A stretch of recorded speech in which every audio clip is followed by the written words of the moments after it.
मैं फूड में इतना घुसा हुआ, आप मुझसे पूछिए, आप त्योहार छोड़िए, जिस हल्दीराम में बैठ के आप इडली और सांभर खा के खुश होती हैं वो 6 महीने पुराना है।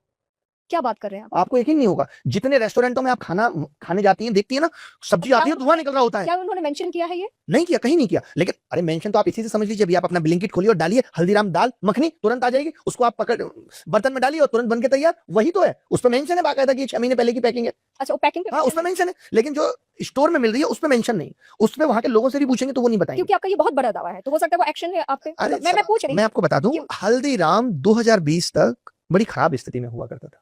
आज वही हल्दीराम ने 2020 में एक्सपोनेंशियल ग्रोथ की है। हल्दीराम इंडिया का सबसे बड़ा R&D करने वाले लोग हैं जिन्होंने फ्रोजन फूड पे रिसर्च की।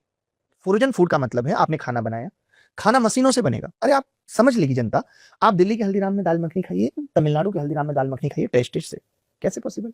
क्यों? आप आज खाइए, कल खाइए। मतलब पैकिंग ही होके आ रही है और अलग अलग जगहों पे जा रही है। जा रहा है, मशीन से बन रहा है खाना, वहां सेफ पे डिपेंडेंसी नहीं। रेस्टोरेंट्स को लगता है सेफ रखेंगे दिक्कतें होंगी, सेफ चला जाएगा, तो अब डिपेंडेंसी नहीं, मशीनों से खाना बनता है। वो -40 डिग्री पे प्रिजर्व कर दिया जाता है। आप कभी भी रेस्टोरेंट में खाना खाएंगी, पनीर गर्म भी आएगा तो आप देखेंगे धुआं निकल रहा होगा।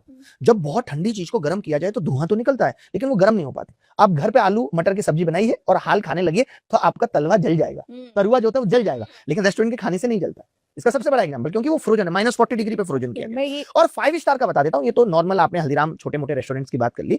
5 स्टार्स में ग्रेवी फ्रोजन है, वो लोग ग्रेवी फ्रोजन है कौन? और अब मुझे तो हंसी आती है कि आज जो छोटे मोटे रेस्टोरेंट भी हैं वो सलाद फ्रोजन बाई कर रहे हैं।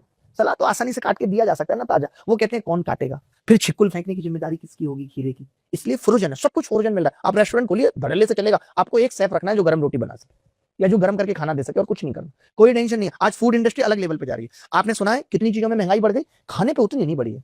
क्यों? क्योंकि ये फ्रोजन फूड का कल्चर आ गया पिछले 5 साल में, सब कुछ फ्रोजन है। आप बर्गर खा लीजिए, किसी का भी, ये जो बर्गर खाती हैं आप, बर्गर किंग से लेकर के जितना भी कुछ, ये सब कुछ फ्रोजन है, 5-5 6-6 महीने पुराना है।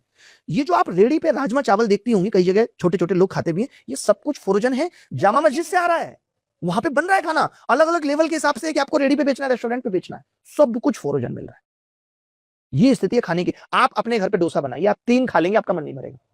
और आप मुझे हल्दीराम या किसी का भी एक से ज्यादा डोसा खा के दिखाइए, आपका मन ही नहीं करेगा, क्योंकि फ्रोजन फूड में यही दिक्कत होती है कि आप ज्यादा नहीं खा सकते। पहले मम्मी पापा कहते थे अरे ये सब बेकार होता है, हम लोग नहीं मानते थे, हमें मजाक लगता था। मैं तो जब फूड इंडस्ट्री में आया तब मुझे पता चला।